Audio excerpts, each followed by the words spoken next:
महाभारत एक महान महाकाव्य, धर्म, कर्म और जीवन के सत्य की अमर गाथा है। ये कथा हमें सत्य, न्याय और कर्तव्य के गूढ़ रहस्यों से परिचित कराती है। प्राचीन काल की बात है, एक घने जंगल में महर्षि वेदव्यास ध्यानमग्न थे।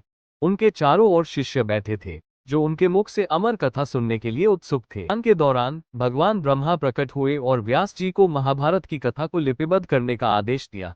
व्यास जी चिंतित हुए कि इतनी विशाल कथा को लिखने के लिए उन्हें एक योग्य लेखक चाहिए। व्यास जी ने भगवान गणेश का आह्वान किया।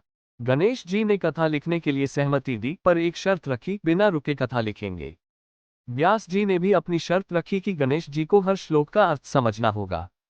हस्तिनापुर के राजा शांतनु एक दिन गंगा किनारे टहल रहे थे। वहां उन्होंने एक अद्भुत सुंदर स्त्री को देखा।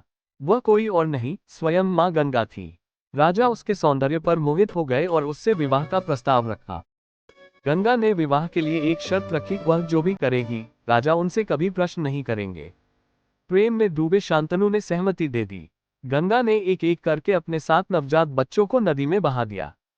राजा शांतनु अपने वचन के कारण मौन रहे, पर जब 8वां पुत्र हुआ तो वह चुप नहीं रह सके। राजा के रोकने पर गंगा ने अपना रहस्य बताया। वह 8 वसु थे, जिन्हें एक ऋषि के श्राप के कारण धरती पर जन्म लेना पड़ा था। उनके मोक्ष के लिए ही गंगा उन्हें जल में समर्पित कर रही थी। गंगा अपने पुत्र देवव्रत भविष्य में भीष्म को लेकर चली गई, ये वचन देते हुए कि समय आने पर वह अपने पुत्र को राजा शांतनु के पास वापस लाएंगी। वर्षों बाद गंगा ने अपने पुत्र देवव्रत को राजा शांतनु के पास लौटाया। देवव्रत एक वीर योद्धा और धर्म का पालन करने वाले थे। राजा शांतनु का हृदय गर्व और प्रसन्नता से भर गया। ये थी महाभारत की शुरुआत, एक कथा जो न केवल युद्ध और वीरता की है, बल्कि त्याग, धर्म और प्रेम की अमर गाथा भी है।